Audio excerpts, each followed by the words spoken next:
Dozens of drivers from Russia and Western Europe have been burning Moscow up over the weekend. The event, which is called drifting, took place in the city's Luzhniki stadium. The cars involved are especially modified to take part in such races. Luznikach went along to see the Fast and the Furious.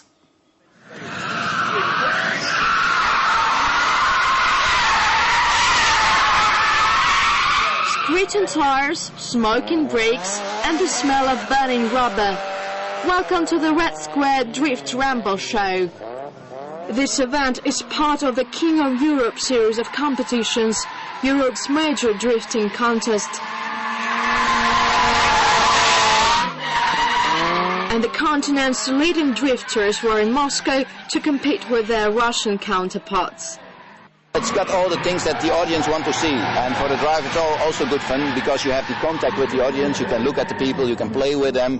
Why do people get to races? They want to see engines in the rev limiter, burning tires, crashes, almost crashes, and drifting's got it all in it. Russian drivers still lack the killer skills to beat the Europeans at this sport. At least for the time being, this motorsport is relatively new to Russians.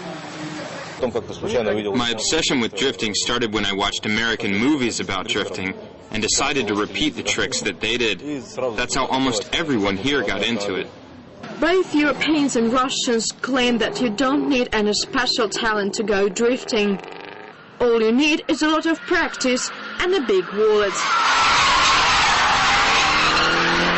All the tires need replacing after each competition. And of course, that car has to be customized. Unlike all other kinds of motorsports, speed is not the issue here. To get a great angle and not to let the car swing around is the be-all and end-all of drifting. Because you have it in your own hand, usually the speeds are not that high, and when you have a real battle car, it's with the roll cage and it's no problem. Though taking part in a drift show is not as risky as competing in Formula 1 race, there is always chance of an accident. This show was not an exception. One of the drifters got out of control and his car overturned. Russian women are trying to pay their way in this male-dominated sport. 23-year-old Oksana Furmanchuk is the only one female participant.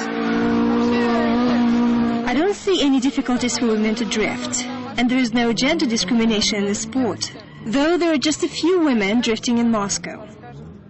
It originated in Japan and expanded around the world. The crowds voted with their feet, and it's now just another motorsport. Maria Linkova, RT, Moscow.